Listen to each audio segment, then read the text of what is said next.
सो हरे कृष्णा, हम लोग यहाँ पे एक डिबेट करने का प्रयास कर रहे हैं। मेरे सामने यहाँ दो लोग बैठे हैं। सो इस साइड मेरे लेफ्ट हैंड साइड पे शरद कुमार हैं, मिस्टर शरद कुमार, और इस तरफ हैं हिज ग्रेस प्रेमविलास प्रभु। सो शरद कुमार जी जो हैं, इनका बहुत बड़ा ये सीए हैं, इनका बहुत बड़ा बिजनेस है, इनका जो कंपनी है वो 150 करोड़ का टर्नओवर है इनका। और इनकी फ़िलॉसफी ये कहती है कि डू गुड बी गुड, सबके साथ अच्छा करो और अपना भी अच्छा होगा, पुण्य कमाएंगे और जो है अपना काम करते हुए हम चले जाएंगे। कभी कभार अगर लगे तो जैसे once in a blue moon कभी माथा टेक लिया भगवान को या मंदिर चले गए, दैट्स ओके, बट इतना कोई ज़रूरी नहीं है। ज़रूरी है अपना कर्म करो और अच्छा करो, और बस ये है इनका फ़िलॉसफी। और उसके पूरक इधर भक्त हैं जो भगवान के डिवोटी हैं, इस ग्रेस प्रेमविलास प्रभु। उनका थ्योरी भक्ति मार्ग है कि कैसे हम अपने कार्यों को, कलापों को कैसे हम भक्ति के मार्ग से जोड़ के कर सकते हैं। तो आइए, बहुत सुंदर डिबेट है, हम लोग इनके पॉइंट सुनते हैं और समझने का प्रयास करते हैं, जो मैसेज है उसको समझने का प्रयास करते हैं। धन्यवाद सुमन सखा जी, मैं आपकी आभारी हूँ कि आप मुझे यहाँ बुलाए हैं और आज का जो आप चर्चा रखे हैं कि मतलब क्या करना चाहिए लाइफ में। तो मेरे ये मानना है, देखो संसार में हमको भगवान ने जीवन दिया है, तो जैसे हम सुने हैं ज़िंदगी ना मिलेगी दोबारा, तो उसमें मज़ा करो, मस्ती करो, इट इज़ ए फन, ठीक है। और कभी कभी जैसे हम सोचते हैं ये ज़िंदगी दिया है भगवान तो हम कुछ करना है ना, काम के बिना कैसे रह सकते हैं, तो काम करें, फ़ोन के साथ ज़िंदगी जिए, स्ट्रेस क्यों लें, क्या पता है कल ना हो। तो इसलिए हम चाहते हैं कि हमें कर्म को बिलीव करें, और जैसे कभी कभी टाइम मिलता है, ठीक है, नो डाउट भक्ति में मंदिर जा सकते हैं या घर में भी बैठ के पूजा कर सकते हैं, ये हम सोचते हैं। बट हमारा ज़्यादा है कि हम लाइफ को एंजॉय करें, ये मेरा पॉइंट है। मैं उस हिसाब से मैं को हिज ग्रेस प्रेमविलास प्रभु, इनका कहना ये है कि, और ठीक भी कह रहे हैं वैसे, ये जनरली जो लोग हैं उनका थिंकिंग यही रहता है कि अपना कर्म करो और लाइफ को एंजॉय करो, ज़िंदगी ना मिलेगी दोबारा। बिल्कुल सही बोला इन्होंने। आपके क्या विचार हैं? अच्छा है। हाँ, तो ये शरद जी, सबसे पहले सुमन सखा प्रभु, मैं भी आपका धन्यवाद कहता हूँ कि आपने मुझे इस मंच पे बुलाया। तो बिल्कुल सही है, ज़िंदगी ना मिलेगी दोबारा, कल हो ना हो, और भी कुछ होगा ऐसा कुछ। तो ये सब कहाँ से आया है? ये सब आया है बॉलीवुड से, आपके, है ना, फिल्मों से, है ना। तो जिन लोगों ने ये फंडे बताए हैं, ज़िंदगी ना मिलेगी दोबारा, कल हो ना हो, परसों हो ना हो, ये लोग जो है ना, वही सबसे ज़्यादा दुखीली आत्माएं हैं, है ना। सबसे ज़्यादा सुसाइड कहाँ पे होता है? बॉलीवुड इंडस्ट्री में। सबसे ज़्यादा गफले कहाँ होते हैं? फिल्मों में। सबसे ज़्यादा लोग दिखावा कहाँ करते हैं और अंदर से खोखले हैं, ये कहाँ होता है? तो उनका खुद का फिलोसफी खुद पे ही काम नहीं कर रहा है। तो इसीलिए जब आप फिल्में देखने जाते हैं ना, पूरा अंधेरा होता है, बाजू वाला भी दिखता नहीं है ना। तो बोले इतना अज्ञान हमें आपको देंगे, बाहर जाएंगे तो लगेगा हाँ रोशनी में आया है। तो ये सब चीज़ें फिल्मों में या बड़े पर्दे पे अच्छी लगती है, ये सब चीज़ें बोलने में, मगर एक्चुअली ऐसा होता नहीं है। कल हो ना हो, ज़िंदगी ना मिलेगी दोबारा, राइट। अगर हम बहुत सारे साइंटिफिक एविडेंसेस भी है पुनर्जन्म के, और आप लोगों को भी पिक्चर भी बनाता है ना, वो ऋषि कपूर वाला पिक्चर है ना, जिसमें वापस आता है ये वो। तो पुनर्जन्म जो है और जो कर्म का सिद्धांत है वो सब पे लागू होता है। ऐसा नहीं है कि हम जो करें और कुछ भी करें उसका कुछ फर्क नहीं पड़ेगा। जैसे आप भारत देश में रहते हैं तो गाड़ी किस तरफ चलाते हैं? लेफ्ट पे चलाते हैं, राइट पे चलाते हैं? राइट में कभी नहीं चलाए? नहीं, वो तो चलाएंगे कभी नहीं। हाँ, फिर आपको चालान लगा होगा, है ना। तो नियम, कुछ कायदे कानून होते हैं ना, इसी तरह इस पृथ्वी पे जब हम रहते हैं, इस दुनिया में रहते हैं, तो उसके कायदे कानून होते हैं, उसके मुताबिक रह के करना पड़े। दूसरा आपने बात किया फन फैक्टर का, है ना, तो उसका भी मैं जवाब देना चाहूँगा। फन फैक्टर की परिभाषा क्या है? फन फैक्टर की परिभाषा है, भाई देखो, मजे करना है ना, पिज़्ज़ा खाना है, पास्ता खाना है, नाइट क्लबों में जाना है, और वर्ल्ड टूर करना है। तो ये फन फैक्टर है अगर, तो फिर क्यों हम देखते हैं कि अच्छा जो गरीब लोग है ना, गरीब लोग है, कभी आपने सुना कि कोई गरीब जिसके पास पैसे नहीं है उसने आत्महत्या की, या उसने नींद की गोलियां ली, या वो साइकोलॉजिस्ट को कंसल्ट करने गया? ये सब अमीर लोग जाते हैं, है ना। तो और लोग मानते हैं कि पैसे मिलेंगे तो हम फन कर पाएंगे, ऐसा है नहीं एक्चुअली। तो इस तरह से हम समझते हैं कि जब कोई व्यक्ति वास्तव में भगवान की भक्ति में जुड़ता है ना, तो उसका फन वहाँ शुरू होता है, खत्म नहीं होता है ना। जैसे भगवान के लिए अच्छे, जैसे पिज़्ज़ा, हम लोग भी पिज़्ज़ा खाते हैं ना, आपसे अच्छा पिज़्ज़ा खाते हैं ना। आप तो थकेला पिज़्ज़ा खाते हैं जो वो सुबह से पका देते हैं, फिर शाम को आपको गर्म करके देते हैं, और उसमें मैदा होता है और उसमें कुछ टेस्ट नहीं होता है। नॉन वेजिटेरियन पिज़्ज़ा भी होते हैं। हम लोग फ्रेश भगवान को भोग लगा के खाते हैं, जिसमें स्वादिष्ट व्यंजन होते हैं। सो ये फन है। फिर आप लोग नाइट क्लब में डांस करते हैं, हम लोग सुबह मंगला आरती में डांस करते हैं। तो डांस करना सेम है ना, बट उसमें आप कभी मंगला आरती में सुबह डांस करने आएंगे तो आपको खुद अनुभव होगा। तो फन फैक्टर्स में, और जैसे आप भी वर्ल्ड टूर करते हैं, हम लोग वृंदावन जाते हैं, मायापुर जाते हैं, जगन्नाथपुरी जाते हैं, राइट। तो उसमें भगवान के मंदिरों के दर्शन करने में, यात्रा करने में, उसमें जो आनंद है उसकी तुलना में ये आनंद कुछ नहीं है, ये मुझे लगता है। बहुत सुंदर आपने बताया प्रेमविलास प्रभु जी कि किस तरीके से आपने बहुत सुंदर बोला कि जब हम पिक्चर देखने जाते हैं तो अंधेरा होता है, यानी इग्नोरेंस, अज्ञानता है, वो हमें अज्ञानता दे रहे हैं और हमें उस पल के लिए लगता है कि कितना मज़ा आ रहा है, जिस आनंद की आप बात कर रहे हो। लेकिन एक्चुअल आनंद की क्या डेफिनेशन है वो आपने बताया, जो कि जैसे आपने बताया कि फन करते हैं या हम पार्टीज़ करते हैं, तो पार्टीज़ हम कृष्ण सेवा में भी कर सकते हैं और वही परम आनंद है। सो बहुत सुंदर आंसर दिया आपने इसका प्रभु जी। आपका क्या कहना है प्रभु इसके बारे में? देखिए, ये जो मैं भी थोड़ा वो प्रेमविलास जी के साथ सहमत रखता हूँ कि ये थोड़ा रिलीजियस हो सकते हैं, बट नॉट नेसेसरी हमें हमेशा ही उसको भक्ति में जुड़े रहें। लेकिन कभी कभी हाँ अच्छा चीज़ कर सकते हैं, मतलब कोई दान पुण्य कर लिया बीच में, या मंदिर या थोड़ा आगे फैमिली को लेके, वो सब चलता है। बट ये मेरे हिसाब से मतलब फुल फ्लेज में करना ज़रूरत नहीं है, मैं समझता हूँ ज़रूरत नहीं है। बट ठीक है, मतलब I am to certain extent agree with दिन, बट मेरे हिसाब से अच्छा कर्म करो। और भगवान भी यही बोले हैं, जो आप प्रभु जी शायद फॉलो करते होंगे, भगवद गीता में तो यही बोला है भगवान ने, कर्म करो, फल की आशा मत रखो, फल मेरे ऊपर छोड़ दो, राइट। तो हम कर्म के ऊपर बिलीव करते हैं। भक्ति तो ऑटोमेटिकली आप अपना कर्म करते जाओगे तो भक्ति ऑटोमेटिकली होते जाएगा। देखो ये सारी चीज़, ये मेरा मानना है। सो ओके, आपका पॉइंट प्रभु जी ये कह रहे हैं कि कर्म पे विश्वास करो, भक्ति तो अपने आप आ जाएगी। देखिए, आधा ज्ञान से ऐसा होता है ना, आधा ज्ञान ले लिया, कर्म वाला ठीक है, फल वाले में गड़बड़ हो गया है ना। क्योंकि गीता, आपके घर पे गीता है ना? है, पढ़ी है? पढ़ी है? नहीं, पढ़ी भी है, पढ़ी भी है और पढ़ी भी है, क्या बात है। देखिए, भगवान ने गीता में कहीं भी ऐसा नहीं बताया है कि फल की चिंता मत करो, चिंता मत करो फल की, ऐसा कुछ नहीं बोला है। भगवान ने बोला है कर्म करो और फल मुझे अर्पण करो, ये बोला है। फल अर्पण करने को बोला है ना। ऐसा नहीं बोला कि फल की चिंता मत करो, कुछ भी आएगा। जैसे एग्जाम दिया, फिर पास हुए फेल हुए, क्या फर्क पड़ता है, फल की चिंता मत करो, ऐसा नहीं है ना। पास होना है, और पास होने के बाद आपको जो रिजल्ट मिलता है उसको कैसे भगवान की सेवा में आप एंगेज करते हैं, भगवान ये बता रहे हैं। तो ये कर्मयोग फिलोसॉफी जो है, वो सभी लोग जो अपने आप को बहुत बड़ा कर्मयोगी हूँ, वो कर्मकांडी है, कर्मयोगी नहीं है। कर्मकांड और योग का मतलब है भगवान की सेवा में उसको जोड़ना, और कांड का मतलब होता है खुद के लिए करना।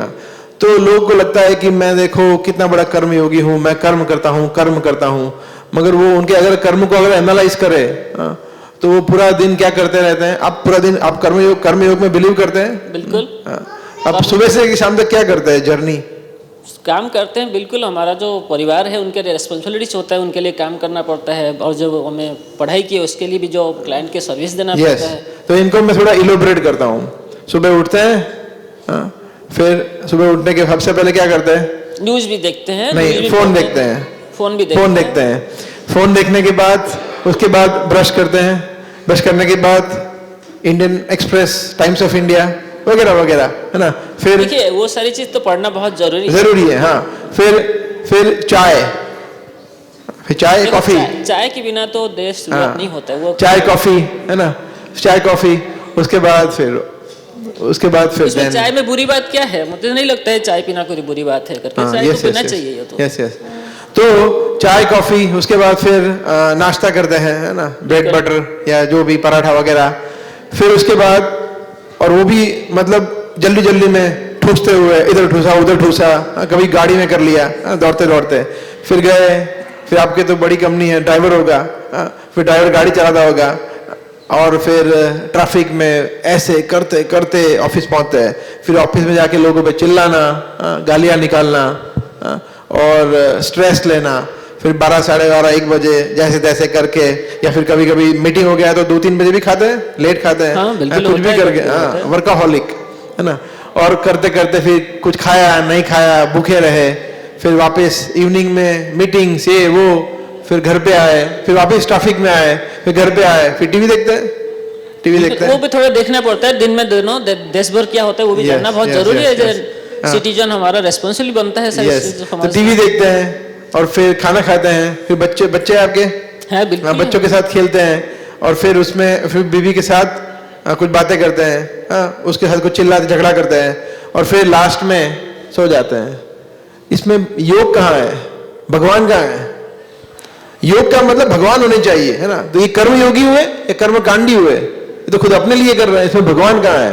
तो ये एनालाइज करना है। तो कर्म योग फिलोसॉफी जो आप बोल रहे हैं है ही नहीं, बिल्कुल जीरो है इसमें कर्मयोग। कर्मयोग जो वो है जो व्यक्ति अपने, मैं ये मानता हूं शास्त्र के अनुसार कि जो अपने कर्मों को करता है और फलों को भगवान को अर्पण करता है, चाहे वो धन हो, चाहे वो बुद्धि हो, चाहे वो अपना जीवन हो, चाहे वो अपनी वाणी हो, चाहे वो अपना मन हो, कुछ भी इंद्रिया, सब कुछ भगवान को अर्पण करता है, उसको कहते हैं कर्मयोगी, है ना। तो और वो अगर जब तक हम शास्त्र के अनुसार जीवन नहीं जिएंगे, संभव नहीं है। सॉरी टू से। बहुत सुंदर आंसर दिया प्रभु। जो प्रेमविलास प्रभु की बातों से समझ में आ रहा है कि कर्म योग और कर्म कांड में फ़र्क होता है। जो नॉर्मल दिनचर्या में लोग करते हैं, जो अपने आप को कर्मी बोलते हैं, वो योग के थ्रू भगवान से अपने कर्मों को नहीं जोड़ते हैं। सेल्फिश बिहेवियर रहता है उनका। और हम जनरली देखते हैं कि हमें यही बताया जाता है कि समाज के लिए कार्य करना है, समाज को कुछ देना है। तो कर्म योग करके, एक्चुअल कर्म योग, ना कि कर्म कांड करके, हम भगवान से जुड़ सकते हैं और अपने उस कर्म से अपने परिवार का और अपने समाज का हम उद्धार हेल्प कर सकते हैं। सो बहुत सुंदर आंसर दिया आपने प्रभु जी। आपका क्या मत है? देखिए सुमन सखा जी, ये जो कह रहे हैं प्रेमलासी, वो कर्म कांड वो जो भी बता रहे हैं वो भक्ति के बारे में, बट मैं एक चीज़ बिलीव करता हूँ। देखो हमें भी पढ़ा है पिता स्वर्गो पिता धर्म, मतलब पिता का धर्म क्या होता है? एक परिवार को देखभाल करना है। सिमिलरली हमारे ऊपर बहुत रेस्पॉन्सिबिलिटी होता है। हम जब आए हैं, हमें पुत्र के रूप में हमारा बहुत सारा रेस्पॉन्सिबिलिटी होता है, फिर पति के रूप में बहुत सारा रेस्पॉन्सिबिलिटी रहता है, फिर हम जब भी पिता बन जाते हैं हमारा बहुत रेस्पॉन्सिबिलिटी रहता है। लाइफ में बहुत सारा रेस्पॉन्सिबिलिटी होता है, हम लोग रेस्पॉन्सिबिलिटी भाग नहीं सकते हैं, ठीक है। लेकिन इस जितने भी बैठे हैं यहाँ पे, सारी जनता वो सारी सुन रहे हैं, वो सारी सबके रेस्पॉन्सिबिलिटी होता है। हमें उनको ये रेस्पॉन्सिबिलिटी से अलग कर देंगे तो उनका लाइफ में पीस नहीं आएगा। जो आप शांति के बात कर रहे हैं, हमेशा शांति शांति बात कर रहे हैं, शांति ऑटोमेटिकली नहीं आती। हमारा बहुत, एक तो हमारा पिता के हिसाब से बहुत सारे बच्चे के लिए कर्तव्य रहता है, उनके शादी करवाना, उनके फ्यूचर देखना, इसके लिए काम करना, बहुत कुछ करना पड़ता है। ऐसे सुबह से शाम तो खाली भक्ति में जुड़ा रहने से कुछ होगा नहीं, क्योंकि फिर परिवार में डिस्टर्ब होता है। तो मैंने कितना परिवार देखा है जो डिवोटी लोग में, जो प्रभु जी कह रहे हैं उनका शांति है, बट बहुत सारे परिवार में अशांति रहता है। पैसा ही चाहिए, काम करना चाहिए, बहुत सारा रेस्पॉन्सिबिलिटी है। मैं तो ये मानता हूँ कि आपके पास पैसा है, धन है, तो शांति बिल्कुल आएगा, और रिस्पॉन्सिबिलिटी आपको अच्छी तरह से निभाते हैं तो भगवान खुश रहते हैं। I agree, I agree. So प्रभु ji, I agree with him जब ये बोलते हैं कि पैसा बहुत ज़रूरी है। बिल्कुल ज़रूरी है, और पैसा कमाने के लिए काम तो करना ही पड़ेगा। अपनी रिस्पॉन्सिबिलिटीज़ ऐसा ये बोल रहे हैं, उससे हम कैसे मुंह मोड़ सकते हैं? सो इसके बारे में आपका क्या विचार है? यस, बहुत सही है। तो आपको लगता है कि मैं हिमालय से आया हूँ अभी अभी आपसे डिबेट करने के लिए? नहीं लग रहा है ना? हाँ, तो मेरा भी घर है, हाँ, मेरा भी परिवार है, और हम भी ठीक ठाक जी लेते हैं, है ना? सो देखिए, जो रिस्पॉन्सिबिलिटी की बात है, तो ये एक और अच्छा बहाना है ना? आई यूज दिस वर्ड, बहाना है भगवान से मुंह मोड़ने के लिए, है ना? जैसे, और ये बहाने हमारा मन हमें ट्रिक करता है। वो जन्म से लेके बहाना हम लोग ढूंढते रहते हैं, है ना? जैसे छोटा बच्चा होता है 2-3 साल का, 4 साल का, बोला इतना बेचारा, इसको क्या भक्ति, और वो बोलते हैं ना आपके फिल्मों में, बच्चे की जान लोगे, है ना? बोला इसको क्यों भक्ति सिखा रहे हो, अभी तो बेचारा छोटा है, खेलने कूदने के दिन है ना? तो उसको भक्ति, बोला अभी नहीं, अभी नहीं, ना, थोड़ा बड़े होने दो। फिर वो बड़ा होता है, 10 साल का होता है, बोला अभी तो कराओ, तो बड़ा हो गया, तो क्या बात कर रहे हो, कितना प्रेशर है, CBSE और ISCB, और ये एग्जाम, वो एग्जाम, स्कूलिंग है ना, इंपॉर्टेंट है, करियर बनाना है, तो ठीक है बड़े होने दो। फिर 15-16 साल का होता है, बोला अभी तो बोर्ड आ गया, 10th 12th, बोला अभी तो कैसे कर सकते हैं, ओहो हो, नो नॉट पॉसिबल। बोला ठीक है और बड़ा होने दो, बोला अभी तो 20 साल का हो गया ना, बोला अभी तो पढ़ना है, अभी तो मेन है इंजीनियरिंग, डॉक्टरी, चार्टर्ड अकाउंटेंसी, टाइम ही नहीं है, सॉरी थोड़ा टाइम रुको। फिर ठीक है रुक जाते हैं, और 3-4 साल खत्म हो जाने दो। फिर बोला अभी तो कैसे, अभी तो जॉब आ गया, जॉब करना है, 22-23 साल का हो गया, बोला जॉब करेंगे, अभी जॉब करने के टाइम पे अभी तो न्यूली ज्वाइंड है, अभी मतलब रिस्पॉन्सिबिलिटीज है, अभी करेंगे तो कब करेंगे, है ना? तो अभी नहीं। फिर माता जी कोई आते हैं, विवाह होता है ना? बोला अभी तो देखो फैमिली को टाइम देना पड़ता है ना, नहीं तो प्रॉब्लम हो जाएगा। तो फिर बच्चे होते हैं, बच्चों का टाइम देना पड़ता है, फिर थोड़े बड़े, बोला अभी 35 के बाद तो रियल अर्निंग शुरू होता है, इंश्योरेंस लेना पड़ता है, लाइफ को सेटल करना पड़ता है, ये वो, मैं 40-45 साल अब तो कर ले। बोला अब तो कैसे करे, अब तो बच्चों को सेटल करना है ना, बच्चों को पढ़ाना है, बच्चों की एग्जाम्स है। बोला ठीक है और रुक जाते हैं, 55 साल हो गए। बोला अब बच्चों की शादी नहीं करानी है, लाइफ तो इसी के लिए है, 25-30-50 लाख रुपए सेविंग किसके लिए किया है, शादी कराने के लिए। बोला ठीक है। बोला अब 60 साल, बोला देखो ये बच्चे की शादी हो गई, अभी तो चिंटू पिंटू पैदा हुए हैं, उनको कौन रखेगा, उनकी जवाबदारी देखो, मेरी बहू भी जॉब कर रही है, बेटा भी जॉब कर रहा है, तो वो लोग उन्होंने मतलब बिल्कुल एकदम बिंदास हम पे छोड़ दिया है रिस्पॉन्सिबिलिटी। तो ऐसे करते 70 साल 80 साल हो जाता है, और इस बीच गारंटी नहीं है कोई कि हम वहां तक पहुंचेंगे, हाँ गारंटी नहीं है। तो दैट वेज रिस्पॉन्सिबिलिटीज ये सब बहाने हैं, मैं ऐसे मानता हूं, है ना? तो हमारे शास्त्रों में बताया गया है कि 5 साल की आयु से हमें भक्ति में जुड़ जाना चाहिए, इवन बिफोर, है ना? सो और जैसे मैंने बताया very first in the beginning that we are all गृहस्थ। आप देखेंगे इस्कॉन में 99.9999% गृहस्थ है पूरे वर्ल्ड वाइड, है ना? There are very few full time dedicated devotees जो ब्रह्मचर्य आश्रम में है या संन्यास आश्रम में है ना? तो गृहस्थ आश्रम में, और अगर आप देखेंगे हिस्ट्री, है ना, तो भगवान के जितने भी भक्त हैं उसमें मेजोरिटी गृहस्थ है। अगर चाहे आप अर्जुन देखे, चाहे आप सुदामा देखे, चाहे आप भगवान रामचंद्र के भक्त देखे, सभी लोग गृहस्थ हैं, है ना? तो दैट वेज यस, रिस्पॉन्सिबिलिटी के साथ भक्ति मार्ग में प्रैक्टिस कर सकते हैं। प्रभु जी आपने एकदम क्लियर किया कि जैसे मेरा एक मित्र, मेरी उससे बात हुई तो बोलता है भक्ति तो बुढ़ापे की चीज़ है, वो तो बुढ़ापे में करी जाती है। आपने एकदम सही बताया शास्त्रों के माध्यम से कि 5 साल की आयु के बाद से भक्ति शुरू कर देनी चाहिए, अन्यथा फिर जैसा सीक्वेंस बताया वो सब चलता रहेगा और जीवन चला जाएगा। क्या बोलते हैं प्रभु जी आप इसके लिए? देखिए ये एक्चुअली बहाना है। ये देखो एक्चुअली क्या है, इनको जे लाइफ में कुछ अचीवमेंट नहीं कर पाया है, ठीक है, या कुछ सक्सेस नहीं मिला है, वो लोग क्या करते हैं, वो फुल टाइम मतलब भक्त बनने का बात करते हैं, बन जाते हैं, ठीक है। तो मैं समझता हूँ सुमन सखा जी, देखो भक्ति के बारे में जो प्रेमलाल जी बार बार बता रहे हैं कि भक्ति करना चाहिए, भगवान को समर्पित होना चाहिए, तो वो लोग के लिए है जो लोग लाइफ में कोई सक्सेस नहीं मिला हो उनको, ठीक है, या फेल्योर हो चुके हैं, या उनको कुछ करने का आगे दिख नहीं रहा है, तो ये सारी फुल टाइम बन सकते हैं। लेकिन मेरा ये मानना है कि हमें भगवान ने, जैसे मैं पहले ही रखा था मेरा पॉइंट, कि ये ज़िंदगी एक ही बार मिला है, हमें हमारा कर्म को ऊपर फोकस करना चाहिए, ठीक है। और कर्म के साथ साथ कभी ज़रूरत है, ठीक है, हमें और भी थोड़ा अच्छा कभी करना है, दान धर्म कर लेना चाहिए, बट ये फुल फ्लेज में उन लोग के लिए सक्सेस हो सकता है जो कुछ लाइफ में सक्सेस ना देखे हो। लेकिन हमारे लिए तो बहुत सारा काम करने का बाकी है। अभी तो देखो कुछ नहीं हुआ है, इतना करने के बाद भी हमारा लिस्ट और बहुत पड़ी है जो को कंप्लीट करना है। टाइम कहाँ, सारी जो कह रहे थे टाइम नहीं है, बट हमारे पास भी टाइम कहाँ है, इतना सारा हमारा लिस्ट भी मैं ओपन करूँगा। अभी मेरा 150 करोड़ का जैसे कह रहे थे मेरा अभी है, मैं चाह रहा हूँ उसको 500 करोड़ का करूँ, और 500 करोड़ करने के लिए उसको टाइम तो चाहिए। और ठीक है, जब मैं काम करते करते भगवान को स्मरण कर लेता हूँ, वही मेरे लिए सफिशिएंट है, वो मेरा कहना है प्रभु। भक्ति आप ये कहना चाह रहे हैं कि जो फुल टाइम भक्ति करते हैं वो भगोड़े होते हैं और वो बिल्कुल failure बिल्कुल होते हैं? बिल्कुल बिल्कुल, उनके पास कुछ काम नहीं होता है, वो ऐसे मतलब फेल्योर है लाइफ में, सक्सेस वैसे मिला नहीं है, तो इसलिए वो कहते हैं, लोग को ऐसे ही बनाते हैं। ठीक है, तो आप इनके 2 पॉइंट है। पहला पॉइंट मैं बताना चाहूँगा, जैसे आप बता रहे हैं कि आपको 150 से 500 करोड़ पे जाना है तो आपको समय देना पड़ेगा। क्या मैं आपका फ़ोन चेक कर सकता हूँ 1 मिनट? हाँ बिल्कुल चेक कर सकते, खोल के दीजिए। बट क्या चेक करना बताइए, कोई पैसा वैसा तो ट्रांसफर नहीं कर लेंगे यहाँ से मेरा? नहीं, इनके सामने करता हूँ। अच्छा, मुझे सिर्फ इसमें कुछ एप्लीकेशंस देखने हैं।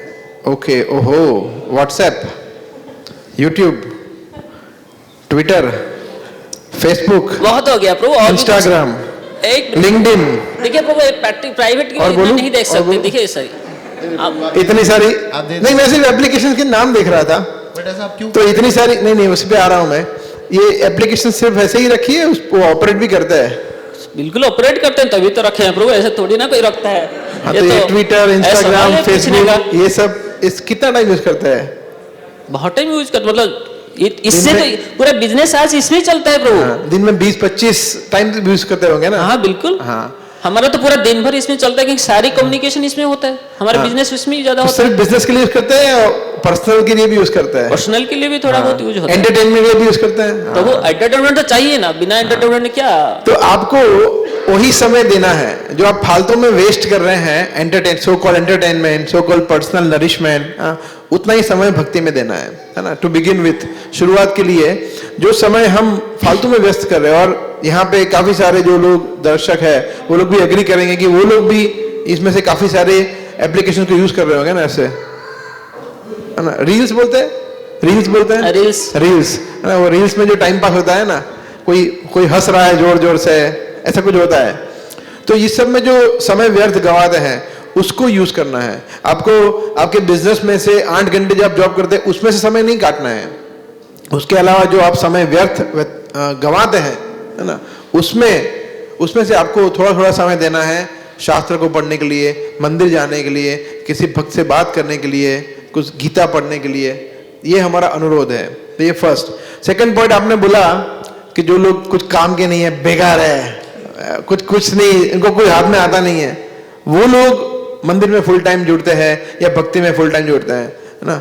आपको पता है इस्कॉन में जो लोग जुड़ते हैं हमारे संस्था में, वो लोग सभी लोग डॉक्टर्स, इंजीनियर्स, चार्टर्ड अकाउंटेंट भी कुछ है उसमें से।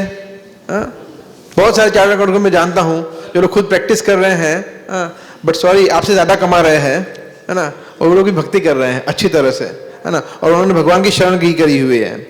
ऐसे माता जी भी बहुत सारे हैं जो फैमिली में रहते हैं, they are all well qualified intellectual class of people.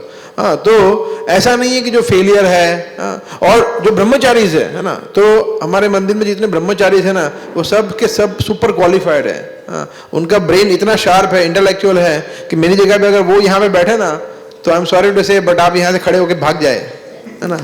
तो ऐसा नहीं है कि फेलियर लोग भगवान की भक्ति में जुड़ते हैं, है ना।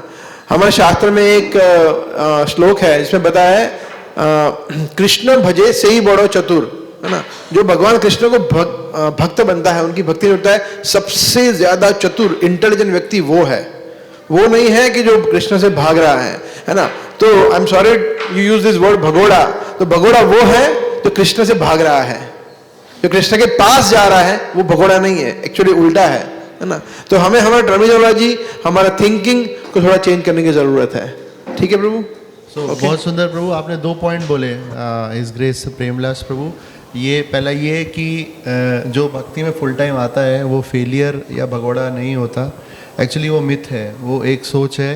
क्योंकि आप देखिए फ्यू पीपल आई नो, जैसे कि हिज ग्रेस राधे श्याम प्रभु हैं या फिर गौरांग प्रभु हैं, they are IITians, gold medallist, छोटे मोटे भी नहीं, गोल्ड मेडलिस्ट हैं, और वो छोड़ के वो लोग ब्रह्मचारी हैं। So there are many like them. So क्या वो भगोड़े हैं? क्या वो फेलियर है? No, because they want to serve the society as a whole. So ये आपने बहुत अच्छा पॉइंट रखा प्रभु जी। So I agree with what you are saying. इसमें आप फर्दर कुछ ऐड करेंगे प्रभु जी? नहीं, देखिए ठीक है, मतलब वो मैं थोड़ा सहमत रखता हूँ प्रभु जी के साथ, मतलब है। देखिए व्हाट ही सेड की प्रायोरिटी निकाल करनी है अपने जीवन के समय में से, दिन के समय में से कुछ समय भक्ति में देना है। सो आप इसमें नहीं ठीक है। वो एक पॉइंट मुझे जो सबसे अच्छा लगा उनका, कि हम जो टाइम को थोड़ा मतलब इधर उधर दे रहे हैं उसको थोड़ा यूटिलाइज कर सकते हैं। तो हाँ, कोशिश करेंगे, देखिए थोड़ा टाइम निकालेंगे, बट देखेंगे प्रभु। Thank you very much. कुछ ऐसा है क्या प्रभु जी कि इनको सब छोड़ के भक्ति करनी पड़ेगी? मे बी मेरे को इनकी बातों से ऐसा लग रहा है इनको थोड़ा डर सा। हाँ वो तो है, आपको सब छोड़ के भक्ति करनी पड़ेगी। आप जब भक्ति करेंगे तो एक चीज छूट जाएगी, आपके प्रॉब्लम्स, आपकी चिंता है, ये छूट जाएगी, बस और कुछ नहीं छोड़ना है। नहीं, वो तो प्रॉब्लम्स तो होता है, बहुत सारे प्रॉब्लम्स आता है, बट लेट्स सी। ठीक है, okay, thank you very much. Okay, thank you Grace Premdas प्रभु, थैंक यू शरद प्रभु आपके समय के लिए। Thank you So, thank you.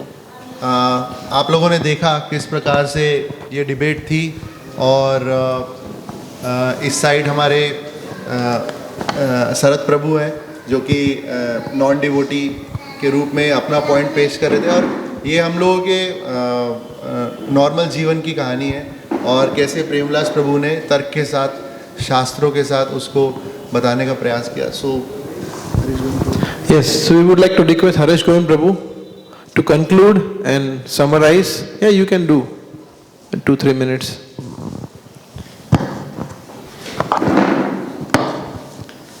हरे कृष्णा। सो इन तीनों भक्तों ने बहुत अच्छे से डिबेट किया, और उन्होंने बताया कि भक्ति का क्या महत्व है। एक्चुअली भारत में हमें सब इतने सारे कन्फ्यूज़न देखने को मिलते हैं, बाहर इतने सारे कन्फ्यूज़न नहीं है ना। प्रभुपाद जब गए थे अमेरिका, तो वो जो उनके जो डिसाइपल्स थे उनको कन्विंस करने में अभी ऐसा लगता है कि हम लोग एक बार डिस्कस कर रहे थे डिवोटी के साथ, बोले अभी उनको कन्विंस करने में टाइम नहीं लगता है जितना इधर इंडिया में कन्विंस करने लोगों को टाइम लगता है कि कृष्ण भक्ति क्यों इम्पोर्टेंट है, ऐसा करके, राइट। तो ये भक्ति योग जो है वो सबसे इम्पोर्टेंट चीज़ है, और भक्ति योग हमें केवल भक्ति नहीं सिखाता है, लेकिन हमारे अंदर जो क्वालिटीज़ होती है वो भी इम्प्रूव करवाते हैं, है ना। भक्ति योग खाली ऐसा नहीं है खाली हम चैंटिंग करते हैं, या खाली हम लोग रीडिंग करते हैं, या हम खाली जो नॉर्मल सर्विस होती है वो करते हैं, वो हमारा पूरा हृदय परिवर्तन हो जाता है इससे, है ना। हम लोग जो गुस्सा करते हैं या झूठ बोलते हैं, ऐसे अनर्थास जो है हमारे काम, क्रोध, लोभ, मोह, उसको भी वो निकालता है। तो और उसको निकाल के वैष्णव एटीट्यूड डेवलप करता है, राइट। तो ये भक्ति की महिमा है। तो व्यक्ति जब तक ये डेवलप नहीं करेगा तब तक उसके जीवन में हिलचाल चालू ही रहेगी हमेशा। इसलिए हम हमेशा बोलता हूँ, our life should be very simple, our heart should be very simple, our mind should be very simple. अगर नहीं है तो उसको उस रास्ते में ले जाना है हमें, राइट। तो ये एटीट्यूड जो सिखाना है हमें, वो भक्ति सिखा सकता है। जैसे अभी माता जी ने, चंद्रलेखा माता जी ने अभी नहीं बोला कि अगर किसी को कुछ बुरा लग गया हो तो सॉरी, तो ये एटीट्यूड है, ये आप समझे ना। ये वैष्णव का सदाचार है ये, कि हमेशा वो हमेशा किसी को दुखी करना नहीं चाहता है, और उसको गलती से भी, उसकी गलती ना भी हो तो भी वो इस प्रकार से बिहेव करता है, राइट। सो इस प्रकार का एटीट्यूड हमें केवल, मैंने तो देखा है केवल इतने लाइफ में कि मैं इस्कॉन में आके डिवोटीज को ही मैंने ऐसे देखा है और I have hundreds of examples while कि किस प्रकार से भक्त जो होते हैं कितने विनम्र होते हैं, अपना एक लिमिट हो जाती है विनम्रता की भी। तो उनको हम जब मिलते हैं, उनको जब हम देखते हैं, उनसे जब हम संग करते हैं, ये चीज़ें डेवलप होनी शुरू होती है, राइट। तो भक्ति योग जो है, जो कृष्णा कॉन्शियसनेस और जो हमें लाभ मिला है अभी है, तो उसको पकड़ के रखिए अभी। और समय ऐसी चीज़ है, किसी का समय नहीं है एक्चुअली, है ना। तो समय निकालना हमें आना चाहिए अभी बस, कि मैं किसको प्रेफरेंस दे रहा हूँ अभी। अभी आपको सब पता चल गया है, राइट। कृष्ण भक्ति इंपॉर्टेंट है कि नहीं है सबको मालूम है, राइट। हमारे जो प्रोग्राम्स होते हैं उसके बारे में सबको मालूम है। तो अभी उसके ऊपर हमें एक्शन लानी है अभी ऐसा। इसलिए हमारी छुट्टियाँ जो होती है ऑफिस की, बिजनेस में हम जो छुट्टियाँ लेते हैं, वो सारी कृष्ण कॉन्शियसनेस, ये थॉट्स होनी चाहिए हमारे अंदर अभी ये थॉट नहीं थी पहले, जब हम बाहर कहीं जाते थे छुट्टी लेते थे तो, राइट। तो अभी ये थॉट हमारे अंदर आ जानी चाहिए कि अभी मैं कृष्ण भक्ति में हूँ, राइट। तो मुझे किस प्रकार का अपना जीवन को बैलेंस करना है, कौन सी चीज़ कहाँ उपयोग करनी है, राइट। इवन लक्ष्मी जो है, पैसे जो है, उसको भी कैसे यूटिलाइज करना है अभी मेरे को। तब जाके सारी चीज़ प्योरीफाई होगी, तब जाके हम भगवत धाम जाने के हम लोग हमें एंटर होने के लिए हमें परमिशन मिलेगा भगवत धाम में। वरना ये बात तो बहुत क्लियर है कि जिनका हृदय 100% प्योरीफाइड नहीं हुआ है, वो कभी भी उसको कृष्ण, क्योंकि कृष्ण को ऐसे लोग पसंद ही नहीं आएंगे, आप समझे ना। हम डुप्लीसिट बिहेवियर करेंगे या हम ऑनेस्टी नहीं रखेंगे, लॉयल्टी नहीं रखेंगे, right. So Krishna knows everything, he is in our heart, उनको कहीं बाहर जाने की जरूरत नहीं है। सो हरि नाम जो हम ले रहे हैं उसका पूरा बेनिफिट हमें नहीं मिलेगा फिर, राइट। ये सारी ड्यूअलिटीज आएगी हरि नाम लेके ही, और ये सारी ड्यूअलिटीज आती है क्योंकि हम हरि नाम ढंग से नहीं करते इसलिए, ठीक है। हरे कृष्णा।